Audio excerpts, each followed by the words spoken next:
Back to one of the topics I wanted to explore with you, both of you today, was as you know, we just passed the Black History Month in February. Both are historic. February is the Black History Month, and March for Ethiopians is the Battle of Adwa. So both obviously very meaningful to all of us here. So let me start with maybe Professor Scott about the Black History Month, because that was first in February. Can you tell us, for the audience, maybe those that may not know the significance of what that represents, can you tell us a little about what that means to the African American community, and of course the African American immigrants, the first and second generation of us that are here now? Well, Black History Month means for African Americans and people who are becoming African Americans what Ethiopian history means for Ethiopians, because the world sometimes actually thinks that you have no culture or you have no history. You know, when they ask someone asked a black person the other day, how many generations can you trace back? And this person said 4, maybe 5. And I thought that person should have said the original people of the earth were half black people. You know, and that's how far we go back. You know, but see, because people don't know their history and they don't know their culture, they can't even answer the questions when people give them these stupid questions. They can't even answer them properly. So that's the answer. If we don't want our kids being stupid and acting stupid and not having a vision of where they've been and where they're going, we're hopeless. And so Black History Month is to make children aware of their long ethnographic history in the world, their contributions to culture, their contributions to the culture of this society. Like I wrote a book called The Black Revolts, and it's about how blacks liberated themselves, you know, historically in the United States. You know, we didn't just get liberated because they wanted us to be free. You know, we had to go through a whole series of strategies, like all kinds of rebellions, not just sit-ins and kneel-ins and pray-ins, but revolutions and riots and all kinds of devices to make white people decide they cannot keep this society going the way they were going. There were over 400 slave revolts. Very few people know that, you see? And that's part of this long history of liberation. And so Black history is about teaching about all of these strategies: litigation, the NAACP, legislation, the NAACP, destruction by burning the fields and rioting and tearing, and what they're doing in some cities, even as we speak. Coalitions with other ethnic groups in order to, get more political power, which is what blacks are trying to do now, to maybe put somebody in office like Obama who will protect their interests. So there are a whole series of these strategies like litigation, legislation, rebellion, coalition, and so forth. And in my book, The Black Revolts, lists all of these strategies that blacks have used historically to liberate themselves, to get us to this moment that we're having right here. Right, great. Now let me turn the page a bit and ask Dr. Alula about the celebration of Adwa and the significance of that, and again, for the audience that may not be as aware, especially the younger generation, the significance of that in Ethiopian history, and why it's important to Ethiopians and really black people in general all over the world. Yeah.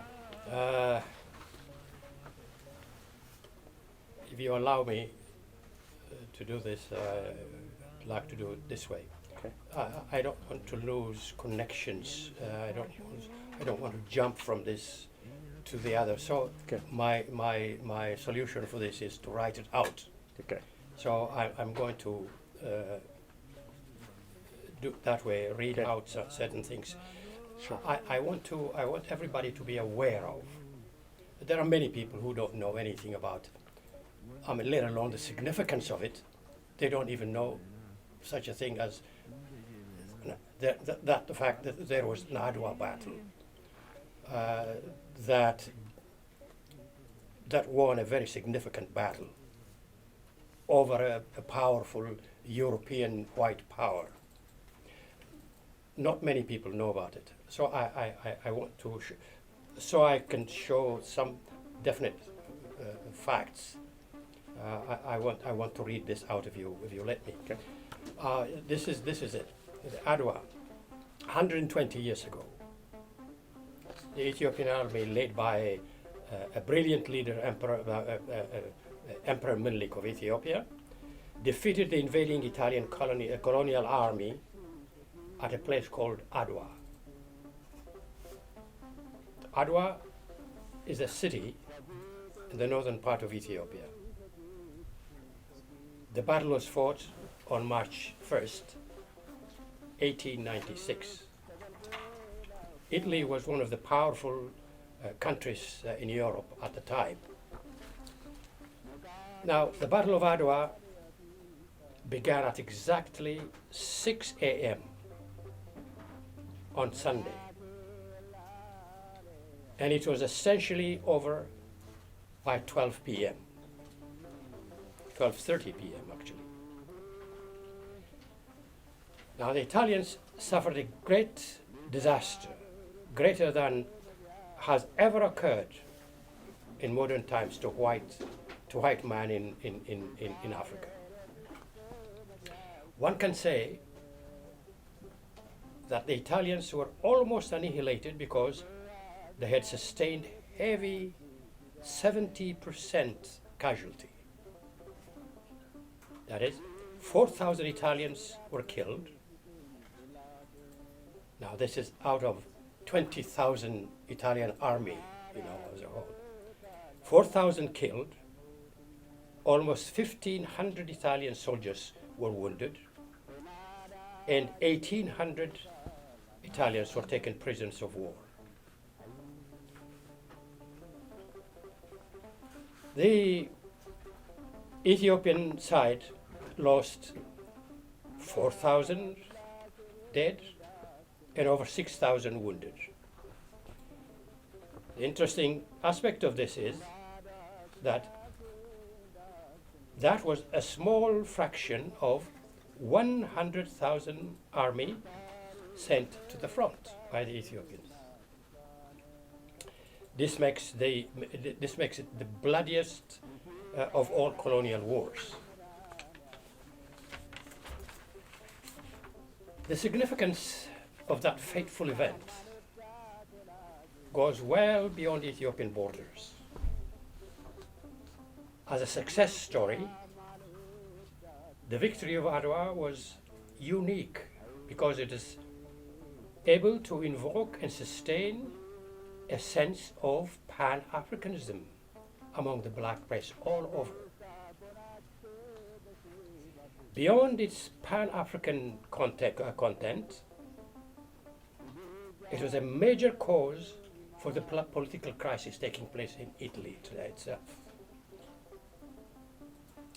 And moreover, it's now universally recognized by political historians that the Battle of Adwa marked the turning point in the scramble for Africa and set the stage for the struggle against colonialism. The victory of Adwa is a symbol of power, says a historian, Aster Mengesha. I don't know if you know her. A symbol of power, of self-pride and of identity with a rich historical heritage of a nation that refused to bow down to colonialism. And it is a symbol that helps to define us. Now, I hope many Ethiopian young people would take this seriously and listen to. It's a symbol that defines us, raises our self-esteem, and helps us have a clear perspective of our present situation and the direction of our future.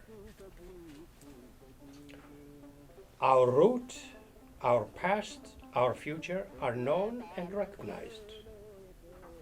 And moreover, we have a rich heritage to proudly pass on to the next generation of Ethiopians. It's also a treasure to be kept. It's a knowledge to be shared. And I would say Ethiopia is much more than what it is known for today. The Battle of Adwa closed the chapters of two protagonists standing with equal determination, one to colonize and dominate, and the other equally so determined to never give in.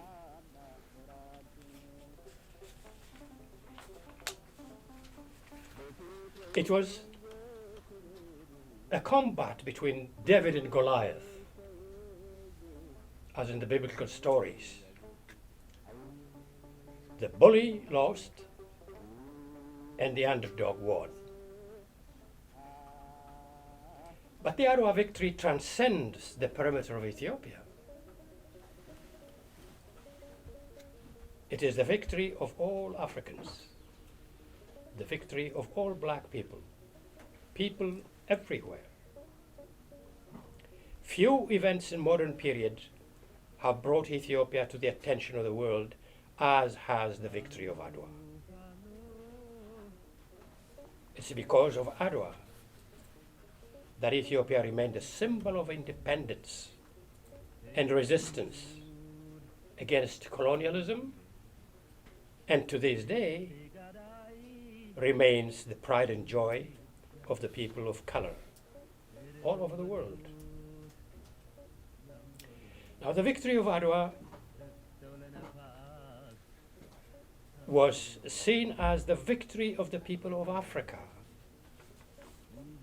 their descendants all over the world. Viewed in the African context, Ethiopia has won recognition of its independence by force of arms. And Ethiopia represented a belief that a once invincible European power over people of Africa and people of color could be challenged. For Africans, African Americans, and the people of color, victorious Ethiopia was the symbol of hope. The victory of the Battle of Adwa opened the Pandora's box of independence and liberation movements in Africa,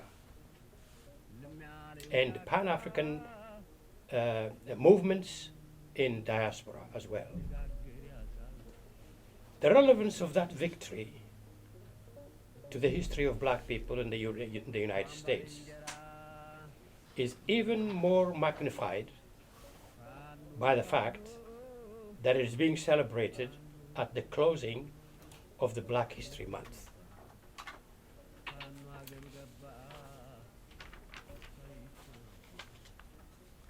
The historic conflict of Adwa registered the most devastating defeat sustained by the Italian army in Africa. The news of Ethiopian decisive victory in Adwa in 1896 resounded around the world. The black press of the time called it an Italian Waterloo, as a matter of fact. Can I add something? Sure, This is absolutely. important. Because of the war, Adwa, and Pan-Africanism, Americans from black colleges went to Ethiopia. I don't know if any were teaching in Ethiopia when you were young or not. Yeah. The reason I'm bringing it up is because when I was looking for people to interview, I ran into this Ethiopian man who works for one of the universities here, Seattle U. And he says his father was an American, black American, from a black college, and his mother was an Ethiopian, and his father had gone to Ethiopia to help transfer technological education to Ethiopians. In other words, black professors from black colleges were already going to Ethiopia to transfer technological information to Ethiopia, under the encouragement of Haile Selassie. He was encouraging it, and he was, of course, supporting them financially and providing for them while they were in the country. So there is a big connection between African Americans going back many, many decades and Ethiopia, stimulated by what he was telling you about Pan-Africanism and how these black Americans saw a free Ethiopia as a way of freeing all black people, including the black people in the South, where these students were still in segregated schools. Yep. So there is a real connection, and it goes back a long time. In fact, one or two Americans became headmasters in some of the schools in Ethiopia at that time. And if you look it up, you will see that that's true. So we have a wonderful historical connection both ways. The inspiration, Ethiopia, a free Ethiopia was an inspiration to blacks in South Africa and blacks in America who were not free. Right. Exactly. And you see this whole thing of the white population, the white leaders, and people like Trump would love to divide the people of color. We should not think Muslims are nice people. We should not think Mexicans. He's gonna start talking about saying he's gonna put blacks in the same category, and he's begin to suggest that Jews maybe ought to be in the same category, because he says he's Protestant, and they're the persecuted ones. He actually says that.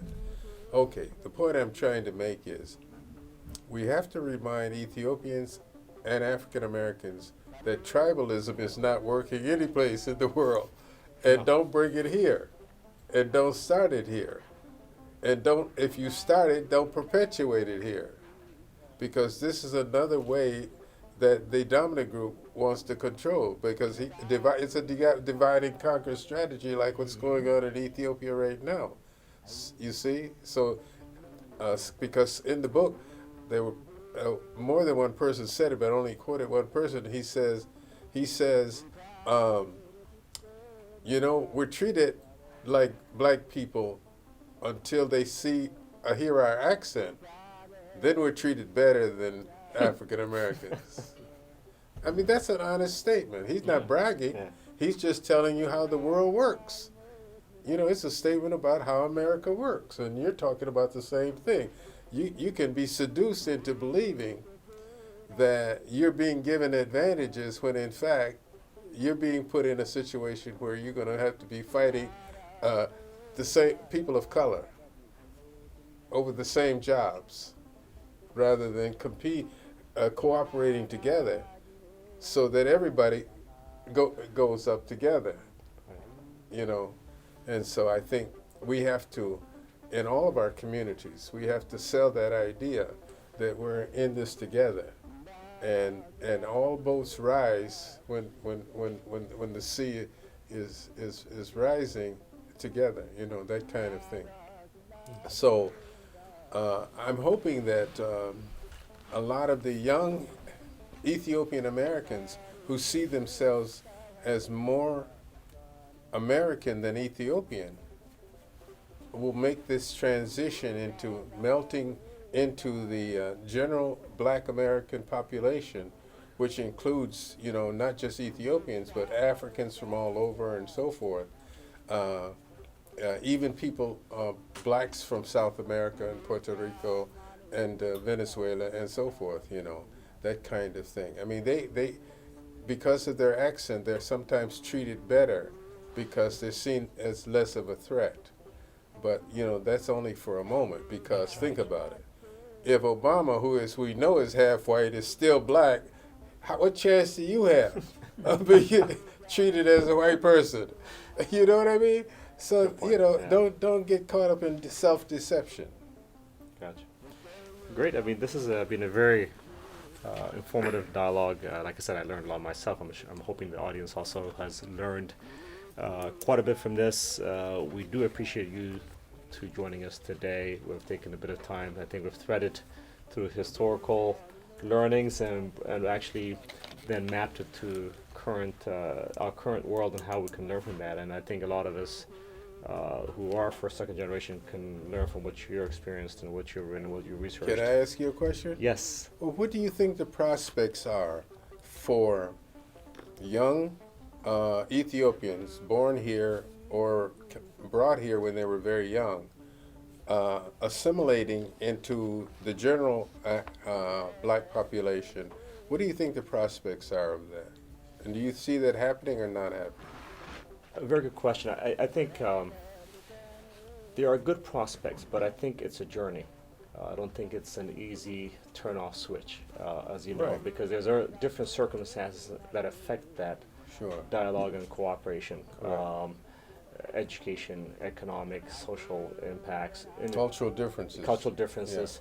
So that integration is, I think, is a journey rather than something that happens overnight. I think if you were to ask this question 2-3 generations from now, it would probably look very different, because by then we'll probably have the 4th and 5th generation Ethiopian Americans, who we would assume by then would have generally assimilated in the local African American community and will be considered, like you said, by other ethnic groups as African American. So, but we're hoping that there is a retention of that pride of cultural understanding of the information you just shared with us about the cooperation that could happen and how we can benefit from that for the general betterment of our people. Well, you have children, right? Correct. Yes. So how are they thinking? Are they thinking they are Ethiopians Right. and therefore different? Or are they thinking that they don't know anything much about Ethiopia and the Right. value system, the customs and courtesies, and therefore it's not going to be. They don't need 2 or 3 more generations to make this transition, because they're making it now, or they've already made it. What do you Okay. think? So mine are quite young, so 3 and 5 year olds. So okay. so they probably are in the formative stages. But I'd like to invite Dr. Alula, because he's gone through the journey of having With older gone to children, the older children. So Yeah, you're talk probably about best that. positioned to answer that. I think you raised a very difficult question here. Yeah. The question of assimilation. Correct. I don't think it's in the vocabulary of Ethiopians at all. Okay. Assimilation. Okay. Because you never find, according to my observations, Ethiopians, how many Ethiopians do you know who go to concerts? They don't. They know it's a precious thing, but it's not their culture. They don't go. How many Ethiopians go to a rodeo? You know, it's a very cultural thing in the United States. No Ethiopian there. How many Black Americans or white Americans do you invite to your wedding feast? A wedding thing is a big thing in the Ethiopian community. But you don't see any people whom they call a friend, a close friend. I'm talking blunt here. Yeah. Whether it's a white American or black American, an Ethiopian doesn't have any friend of these groups of people. What, does that show you any assimilation here at all? No. Anything that is just peculiar and so on, American, you don't see any Ethiopians participating in those areas at all. They keep to themselves. And that is a wish, a very strong wish that they remain Ethiopians when they not at all. Why do I say that? For a simple fact that they don't even let their kids know their own languages. Parents, they don't teach their languages. Those kids grow speaking English. I even go further, into deeper. A child is now. Pardon me for saying this. Now you said it's a 3-year-old, 3 and 5-year-old, yeah. so on and so on. Now these children grow. They go to school. They go to college. They graduate. They work. They go into the job world. They start work in the United States here, and then they think of getting married. You're not going to tell me that definitely that they're going to get married to an Ethiopian. They either get married to an African American or a white. They get a child. Are they Ethiopians after that? By no means. They are completely detached. So then, See? assimilation then is a matter of dimensions. So they are assimilating linguistically. In terms of popular culture, they're assimilating. But like you said, in terms of like marriage, that kind of assimilation is not going on. There are not very many Ethiopians going to Mount Zion Baptist Church, so at the church level, there's not much. In other words, if we think of assimilation in dimensions, there is some assimilation going on. But I mean, I'm not disagreeing with you. No, I'm not saying that. Okay. But I stopped at a certain point. Right. If I could go further, I would say, okay, those kids who were born here, grew up here, got education here, got in the work world and the job world, started working and got married here, and so on, they are to know very, very well, very clearly, that in the job world, they're having a problem. They're not going to get to where they want to get. Because, a while ago, some weeks ago or so, I heard that if 2 people went to an office for an interview, a black man and a white man, the black man is a professional. The white man just got out of jail yesterday. That office would accept that white man. He doesn't care about the black professional. This is a kind of world they would find out. That guy, that child that grew up, this is what he would find out. And as he goes on in this kind of experiences, he will get to a certain point where he says, God, where am I? Where am I? Why am I here? And then he comes to a certain age in his years and start asking a very serious question as to who exactly am I? What's my roots? This is what I'm afraid of any child, of any of the children growing up here. No matter how they might pose to be Americans, it's just a surface thing, very superficial. Very serious things come later on, when they have to find out exactly who they are and where they are, what's their roots, what is their history, what's their culture, and so on. That, to me, is the most serious thing. Well, I agree with you 100%. I just want us to think in terms of dimensions, because we've been talking about dimensions. So there is some assimilation going on, but there's a lot of areas, like I said, religious groups, friendship groups, maybe even political groups, and other groups, like when you get to the job market, your assimilation can be limited. This is what you're saying, and I know you know it. Yeah. In fact, I went to interview for a job to be a dean at one of the white colleges, And you heard my background, right? Yes. You would think that he would think, well, this guy is pretty well qualified. He graduated from a great school and so forth and so on. His first question was, do you think as a black person, you're ready to be a college professor at the white school? Yeah. So you could, I said to him, the interview was over very quickly. Is this white school ready for a black professor? And he ended the interview because he was saying you could only go so far and this is where you end. So I just said I helped him in the interview, you know. But your point is well taken that we're talking, when we talk about assimilation, there is language and some of the customs and courtesies that kids are learning, but that it doesn't go so far as to be in the same friendship groups, in the same church, and the same things like that. And so that is going to take more time, not because the Ethiopian kids or the African American kids who are not Ethiopian wouldn't like to assimilate more, but like the dean said, are you ready? He really meant he wasn't ready. Am I right? Yes. He was really saying he wasn't ready for a black professor. So that's what black kids, regardless of where they were born or who their parents were, they're going to be running into that same situation.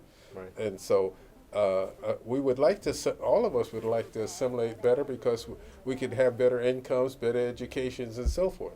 But American society is not necessarily ready. I'll stop there.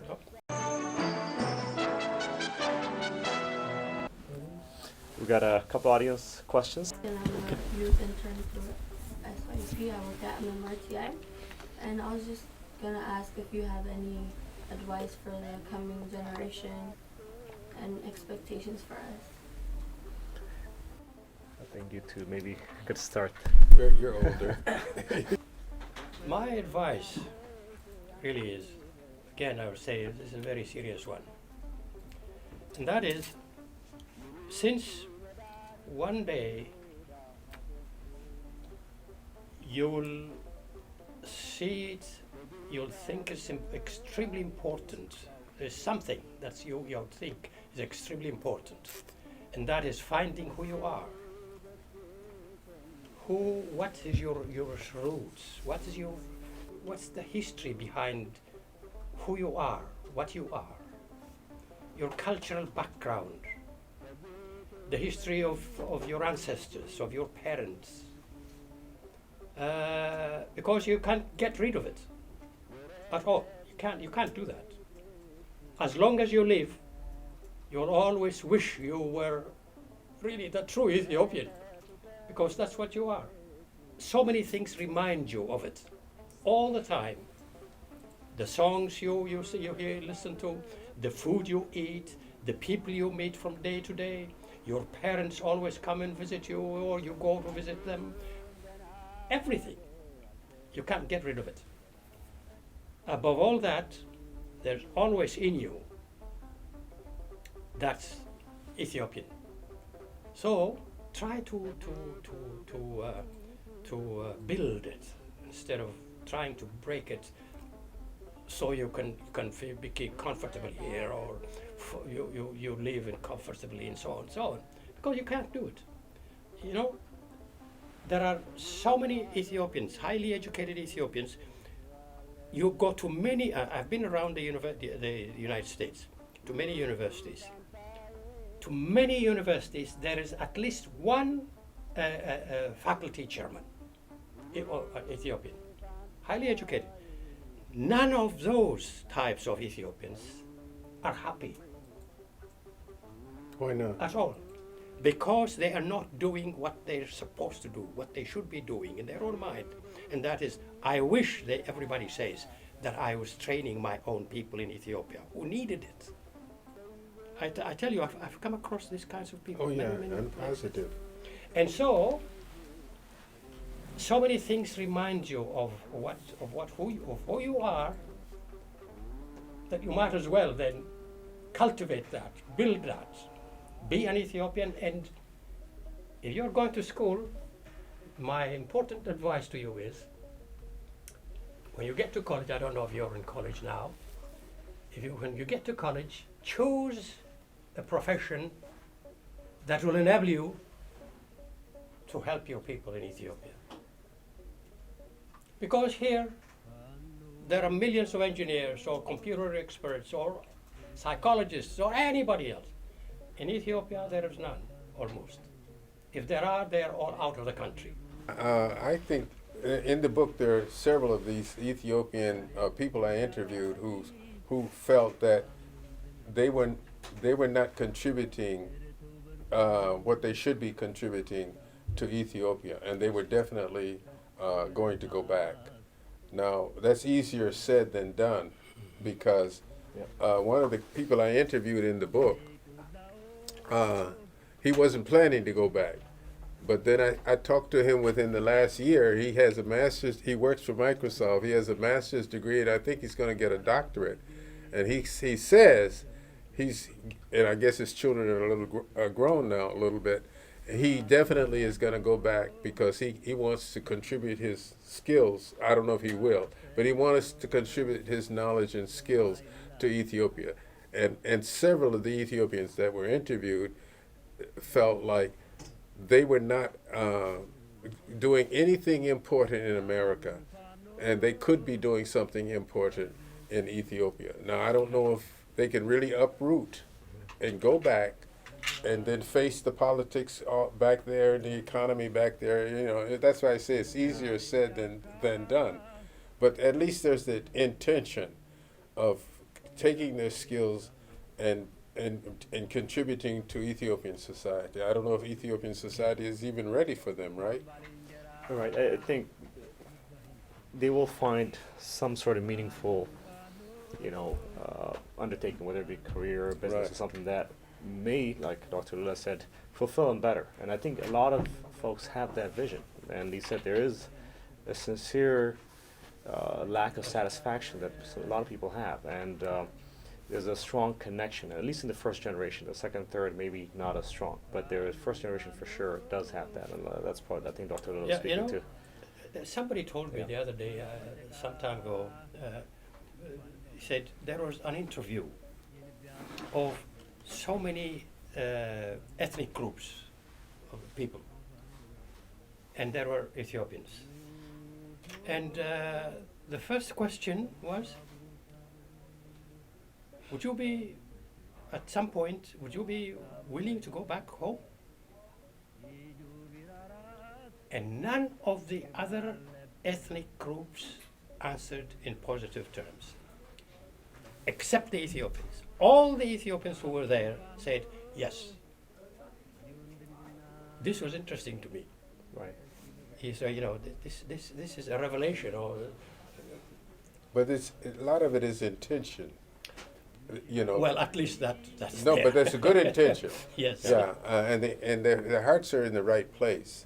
But going back is not going to be easy because of all the things you said, how the society has changed, the politics have changed, the power structure has changed, and so forth. And they may not be received with open arms, like they think they will be. This is going to be a problem. But there are people who go and finish the whole thing. Yeah, they go. And this, but like you said, you said they were building up Addis without sewers. And so I interviewed a lady, she's in the book too. When she went back, and she was, I think, one of these people with computers and all this other stuff, but the infrastructure for using computers and all this high-tech stuff wasn't there. Yeah. So you see, I mean, it's too bad that we have these dreams of being able to go back to where we came from and help people, but the infrastructure to facilitate you to use your skills, knowledges, and performances, the infrastructure often is not there. Correct. Or the politics, you have to be connected. Maybe they discover when they go back, not everybody is interested in your skills. You might be of the wrong ethnic group or the wrong political group. So all of that's going on. So thank you very much for our audience. As now that you've given us a very interesting historical background and context about Ethiopian Americans and African Americans in the Seattle area and how assimilation has gone over the years, and what advice you two have given us to take away as the younger generation maybe. And so we thank you for that. MMRTI is working on a special project that will go from here on then to preserving some of the history of the central area in particular. As you know, there's a lot of economic development coming to this area that is changing the face of what the central area looks like, or has looked like in the past. And in that process, some of the history is going to disappear, unfortunately. It is disappearing. So the preservation of that history, at the very least, is a work that MMRTI is working on, and this is the preliminary dialogue for that, and there will be further dialogue, which you two may be part of. That's very good. So we thank you very much for joining us. Thank you. በድጋሚ ተመልካቾቻችን እንግዲህ የዛሬው ቃለ መጠይቅ በዚህ ያበቃል።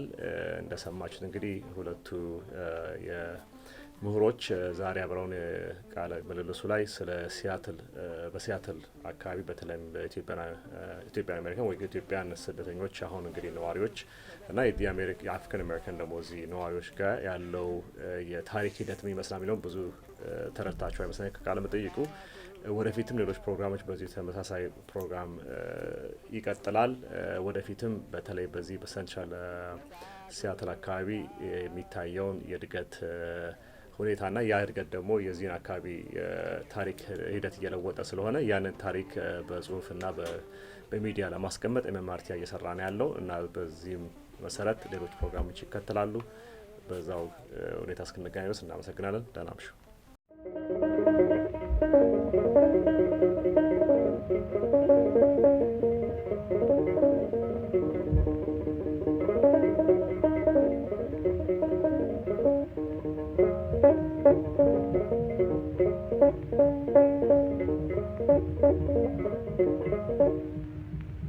Fano, fano,